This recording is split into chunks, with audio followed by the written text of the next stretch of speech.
அனைவருக்கும் வணக்கம். VIT சென்னை வழங்கும் வாழ்வியல் வழிகாட்டி தொடரில் இன்று தன்னம்பிக்கை, செல்ஃப் கான்ஃபிடென்ஸ்.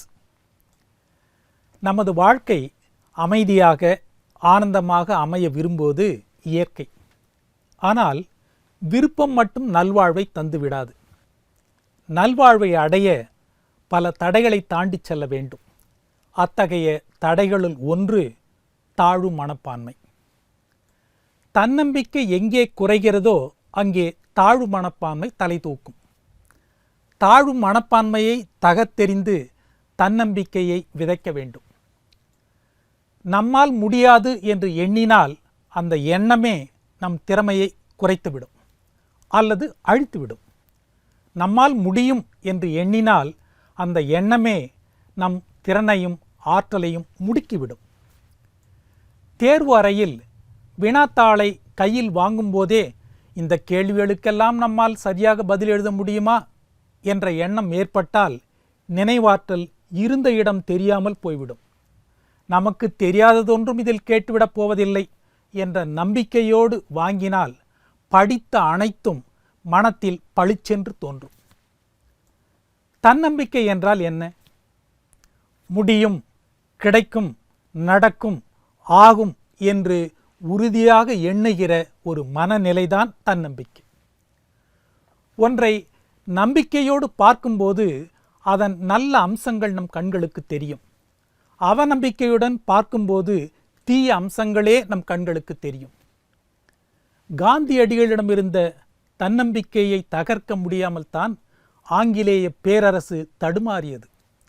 4 முழ வேட்டி கட்டிய ஒரு மனிதனை சமாளிக்க முடியாமல் திண்டாடியதற்கு காரணம் காந்தியடிகள் மனதில் ஆழமாக வேர்விட்டிருந்த தன்னம்பிக்கைதான். தலைவன் தன்னம்பிக்கையை இழந்தால் அடுத்த நிமிடம் தோல்வியின் நிழல் தொண்டர்கள் மீது படர்ந்துவிடும். மண்ணுக்குள் ஊன்றப்பட்ட விதை தன் வாழ்க்கை அவ்வளவுதான் என்று நினைப்பதில்லை. மாறாக தன்னை அழுத்தியிருக்கும் மண்ணையும் கல்லையும் உடைத்து கொண்டு நம்பிக்கையோடு முளைக்கிறது. நம்பிக்கை என்பது ஆறுதல் வார்த்தை அல்ல, அது செயலின் ஊற்றுக்கண். வீட்டில் உள்ள பீரோவை கற்பனை செய்து கொள்ளுங்கள். அதில் துணிமணிகள் துவைத்து தேய்த்து அழகாக அடுக்கி வைக்கப்பட்டிருந்தால் எப்படி இருக்கும்? துவைக்காத துணிகளை கசக்கி சுருட்டி திணித்து வைத்தால் எப்படி இருக்கும்?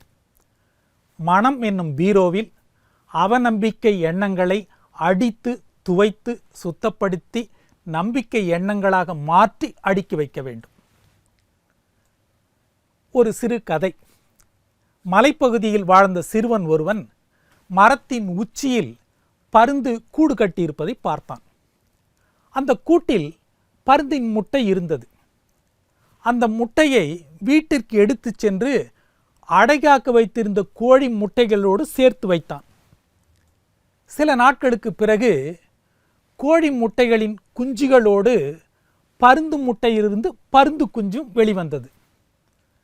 பருந்து குஞ்சு கோழி குஞ்சுகளுடன் சேர்ந்து விளையாடியது. தானும் ஒரு கோழி குஞ்சுதான் என்று அது எண்ணிக்கொண்டது.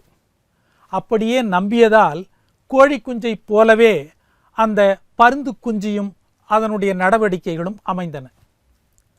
பருந்து குஞ்சு பறக்க முயற்சிக்கவில்லை. கோழி குஞ்சுகளுடன் அந்த இடத்திற்குள்ளாகவே சுற்றி சுற்றி வந்தது. பருந்து குஞ்சு பெரிதாக வளர்ந்தபோது கோழி குஞ்சுகளை விட தான் மேலானது என்பதை உணரத் தொடங்கி பறக்க முயற்சித்தது. பலமான சிறகுகளை விரித்து பறக்கத் தொடங்கியது. உயரே உயரே பறந்து சென்றது. பறக்க முடியும் என்று நம்பியதால் தான் கோழி குஞ்சாக இருந்த பருந்து குஞ்சால் பறக்க முடிந்தது. வெறும் காற்றை மட்டும் சுவாசித்தால் உயிர் வாழலாம். அத்தோடு நம்பிக்கையையும் சேர்த்து சுவாசித்தால் நல்வாழ்வு வாழலாம். மீண்டும் நாளை சந்திப்போம்.